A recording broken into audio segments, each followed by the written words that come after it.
গতকালকের ভিডিওতে আমি বলেছিলাম যে ইডলি নেক্সট ভিডিওতে শেয়ার করব, তাই আজ ইডলি আপনাদের সাথে শেয়ার করছি। ইডলি কি করে ফ্লাপি সফট হয় চলুন তাহলে দেখে নিই। ইডলি রাইস নিয়েছি 3 বাটি।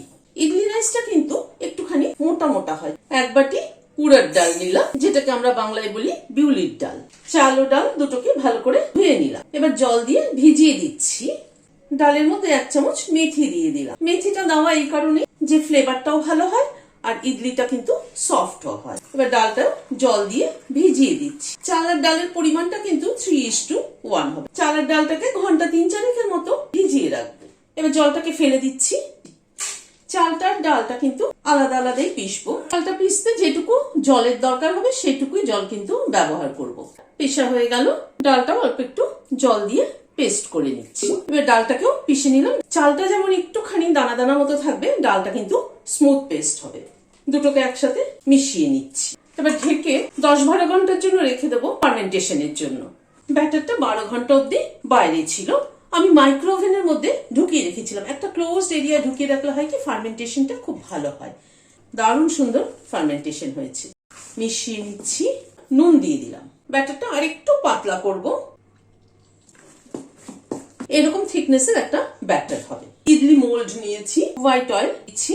হোয়াইট অয়েলটা লাগিয়ে নিচ্ছি মোল্ড গুলোর মধ্যে। এবার 1 চামচ করে ব্যাটার নিয়ে এক একটা মোল্ডের মধ্যে দিয়ে দিচ্ছি। সব মোল্ড গুলোতে ভরে রেডি করে নিলাম। এবার একটার উপর একটা সেট করে দিচ্ছি। এই যে ফুটো ফুটোটা আছে সেটা এই ইডলিটার ওপরে থাকবে, যাতে ইডলিটা ফুলে উঠবে যখন, তখন যাতে গায়ে টাচ না হয়, একটা গ্যাপ পাওয়া যায়। ইডলি কুকারটার মধ্যে জল গরম হয়ে এসছে। স্ট্যান্ডটাকে প্লেস করে দিচ্ছি। ঢাকনাটা লাগিয়ে দিচ্ছি।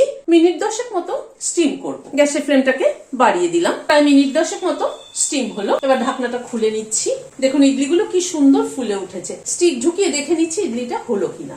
স্টিকটা কিন্তু একদম ক্লিন বেরিয়েছে, তাতে বুঝতে হবে ইডলিটা হয়ে গেছে। ঠান্ডা হয়ে গেছে, এটাকে একটু ডিমোল্ড করে নিচ্ছি। একটা ছুরি নিয়ে চারপাশটা একটু ছাড়িয়ে নিচ্ছি। একটা চাটনি বানিয়ে নিচ্ছি। নারকেল কোড়া নিয়েছি 1 বাটি রোস্টেড পিনাট, অল্প একটু আদা, 2টো কাঁচা লঙ্কা দিলাম, 1 বড় চামচ তেঁতুলের পাল্প দিলাম, একটু নুন দিলাম, একটু গুড় দিলাম, জল দিয়ে দিচ্ছি। পেস্ট করে নিলাম। ছোক দেওয়ার জন্য একটা তড়কা প্যান বসালাম। হোয়াইট অয়েল দিচ্ছি। একটা শুকনো লঙ্কা ফোড়নে দিলাম প্রথমে। খানিকটা চানা ডাল দিলাম, 1/2 চামচ সর্ষে দিলাম, কারি পাতা দিয়ে দিলাম খানিকটা। চাটনিটার মধ্যে দিয়ে দিলাম ফোড়নটা, তেলে দিচ্ছি। ভিডিওটা যদি ভালো লেগে থাকে তাহলে একটা লাইক এবং সাবস্ক্রাইব করার অনুরোধ রইল। আজ তাহলে এখানে শেষ করছি। নমস্কার।